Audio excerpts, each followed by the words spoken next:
17 साल की उम्र में एक और रोमांचक भाग आता है, जब आप घर छोड़कर 2 साल तक हिमालय में घूमते रहे। आप अपने उद्देश्य, सच और भगवान की तलाश में थे। वैसे आपके उस समय के बारे में लोग कम ही जानते हैं। आपका घर नहीं था, आपके पास कोई चीज़ें नहीं थीं, आपका जीवन एकदम सन्यासी वाला था। आपके पास सिर के ऊपर छत नहीं होती थी। आप उस समय के कुछ आध्यात्मिक पलों, पद्धति या अनुभवों के बारे में बात करना चाहेंगे? आपने मुझे लगता है काफ़ी मेहनत की। देखिए मैं इस विषय में ज़्यादा बातें बहुत करता नहीं हूँ, लेकिन कुछ मैं बाहरी चीज़ें आपको ब ज़रूर कह सकता हूँ। अब देखिए मैं एक छोटे से स्थान पे रहा। हमारी ज़िंदगी ही एक सामूहिकता की थी। क्योंकि लोगों के बीच में ही रहना, जीना वही था। और एक लाइब्रेरी थी गाँव में, तो वहाँ जाना, किताबें पढ़ना।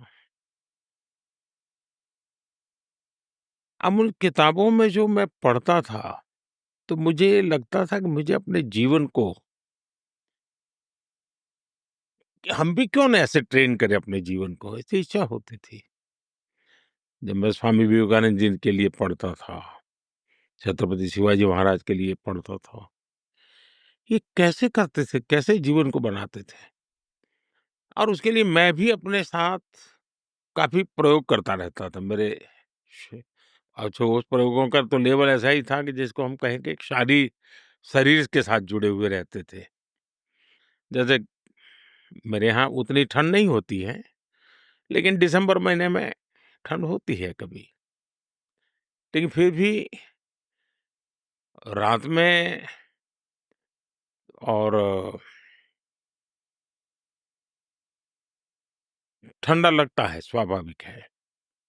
तो मैं कभी तय करता था कि मैं आज कहीं खुले में बाहर सो जाऊँगा और कुछ भी शरीर पे ओढ़ने के लिए नहीं लूँगा। देखता हूँ ठंड क्या करती है। तो मैं कभी-कभी शरीर के साथ ऐसे प्रयोग बहुत छोटी आयु में कर लेता था और वो मुझे हमेशा रहता था। ये और मेरे लिए लाइब्रेरी में जाना और बाकी काफ़ी चीज़ें पढ़ना, तालाब जाना, परिवार के सब लोगों के कपड़े धोना और मुझे स्विमिंग का काम मेरा हो जाता था, मेरा फिज़िकल एक्टिविटी स्विमिंग ही हुआ करती थी। तो ये सारी चीज़ें मेरे जीवन से जुड़ी हुई थी। उसके बाद जब मैं विवेकानंद जी को पढ़ने लगा तो मैं ज़रा और आकर्षित होने लगा। एक बार मैंने स्वामी विवेकानंद जी के लिए पढ़ा, उनकी माताजी बीमार थी। हम वो रामकृष्ण परमहंस जी के पास गए। उनसे झगड़ा करते थे वो, उनसे बहस करते थे, अपने प्रारंभिक काल में। वे बौद्धिक भी जितनी शक्ति का उपयोग कर सकते थे, करते थे। और कहें कि मेरी माँ बीमार है, मैं पैसे कमाता तो आज माँ की कितनी सेवा करता वगैरह-वगैरह। तो रामकृष्ण देवराय ने कहा, "भाई मेरा सब सर क्यों खा रहे हो तुम? जाओ ये माँ काली के पास जाओ, माँ काली है, उससे माँगो तुझे जो चाहिए वो।" तो विवेकानंद जी गए, माँ काली की मूर्ति के सामने घंटों तक बैठे, साधना की, बैठे रहे। कई घंटों के बाद वापिस आए, तो रामकृष्ण देव ने पूछा, "अच्छा भाई माँग लिया तूने माँ से?" नहीं बोले, मैंने तो नहीं।" अच्छा बोले, "दोबारा जाना कल, तेरा काम माँ करेगी, माँ से माँगो ना।" दूसरे दिन गए, तीसरे दिन गए और वो उन्होंने देखा कि भाई मैं क्यों कुछ माँग नहीं सकता था। मेरी माँ की तबीयत खराब थी, मुझे ज़रूरत थी, लेकिन मैं माँ के पास बैठा हूँ, मैं साक्षात माँ का ऐसे खोया हुआ हूँ उसमें। लेकिन मैं कुछ भी माँग नहीं पाता हूँ माँ से। ऐसे ही खाली हाथ लौट के आता हूँ और रामकृष्ण देव जी को कहता हूँ कि मैं तो खाली हाथ चला आया, मैंने कुछ नहीं माँगा। देवी के पास जाना और कुछ माँग न पाना, उस एक बात ने उनके मन के अंदर एक ज्योति जला दी। एक स्पार्किंग था उनके जीवन में और उसी में से देने का भाव।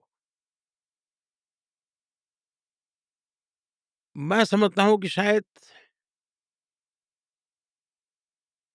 विवेकानंद जी का वो छोटी-सी घटना मेरे मन पे थोड़ा प्रभाव कर गई कि जगत को क्या दूँगा? शायद संतोष उससे पैदा होगा। जगत से मैं कुछ पाने के लिए तो मेरे मन में पाने की भूख ही जगती रहेगी।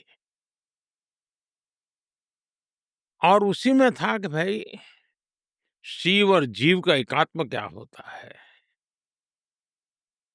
शिव की सेवा करनी है तो जीव की सेवा करो। शिव और जीव में एकत्व की अनुभूति करो। सच्चा अद्वैत इसी में जिया जा सकता है। तो ऐसे विचारों को मैं खो जाता था। फिर थोड़ा उस तरफ मैं मन कर जाता था। मुझे याद है एक घटना, हम अब जिस मोहल्ले में हम रहते थे, उसके बाहर एक महादेव जी का मंदिर था। तो वहाँ एक संत आए थे।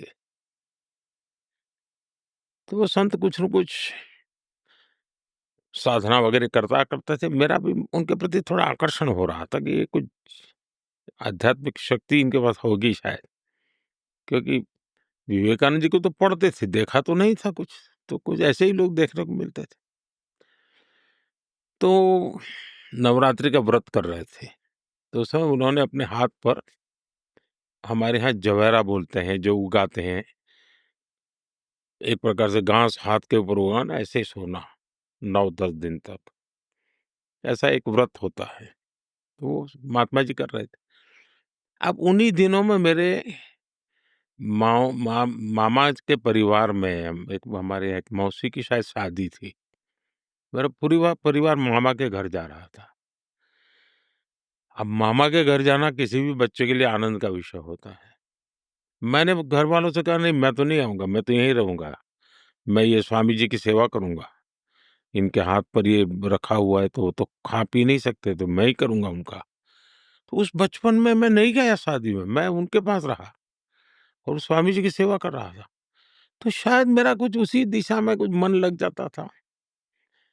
कभी की लगता था कि भई हमारे गाँव में कुछ लोग जो फ़ौज में काम करते थे, छुट्टियों में आते थे तो यूनिफ़ॉर्म पहन के चलते थे, तो मैं भी दिन भर उनके पीछे-पीछे भागता था कि ये देखिए कितनी बड़ी देश की सेवा कर रहा है। तो ऐसे, लेकिन कुछ मेरे लिए नहीं, कुछ करना है, बस ये भाव रहता था। तो ज़्यादा समझ नहीं थी, कोई रोड मैप भी नहीं था। भूख थी कुछ मुझे इस जीवन को जानने की, पहचानने की। तो मैं चला गया, निकल पड़ा। तो रामकृष्ण मिशन में मेरा संपर्क आया, वहाँ के संतों ने बहुत प्यार दिया, मुझे बहुत आशीर्वाद दिए। स्वामी आत्मस्थानंद जी के साथ तो मेरी बड़ी निकटता बन गई।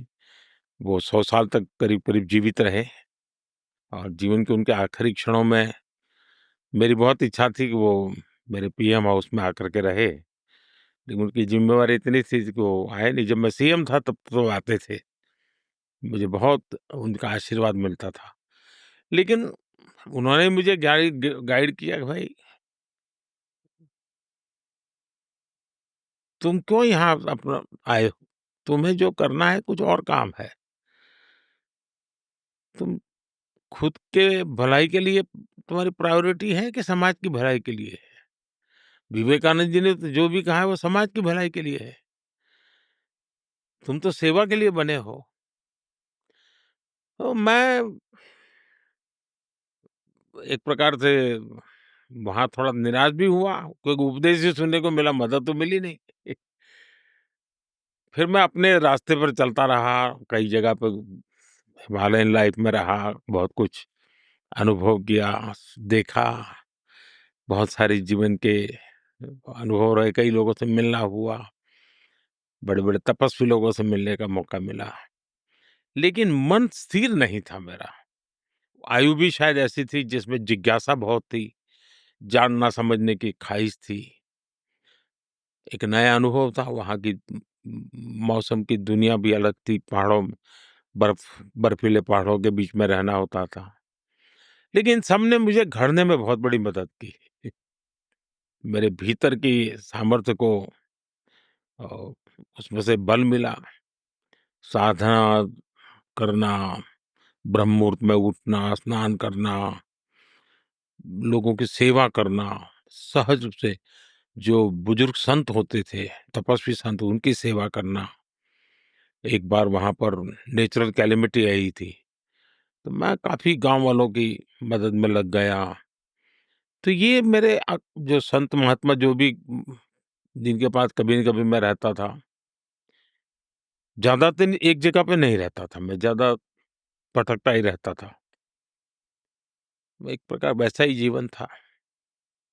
और जो लोग नहीं जानते उन्हें बताना है कि आपने रामकृष्ण मिशन आश्रम में स्वामी आत्मस्थानंद के साथ काफी समय बिताया है। जैसा कि आपने अभी बताया, उन्होंने आपका सेवा के जीवन की ओर मार्गदर्शन किया। तो एक और चीज होने की संभावना थी कि जहां आप संन्यास ले सकते थे, सब कुछ त्याग कर सन्यासी बन जाते, तो आप या सन्यासी नरेंद्र मोदी के रूप में या फिर प्रधानमंत्री के रूप में आज हमारे सामने होते।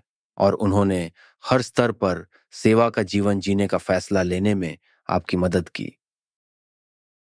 ऐसा है कि बाहर की दृष्टि से तो आपको लगता होगा कि इसको नेता कोई लोग कहते होंगे या प्रधानमंत्री कहते होंगे, मुख्यमंत्री कहते होंगे। लेकिन मेरा जो भीतर जीवन है, वो बस सातत्य है।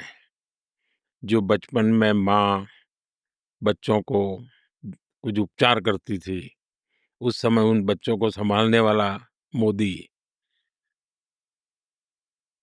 हिमालय में भटकता हुआ मोदी, या आज इस स्थान पर बैठ कर के काम कर रहा मोदी, उसका सबके अंदर एक सातत्य है।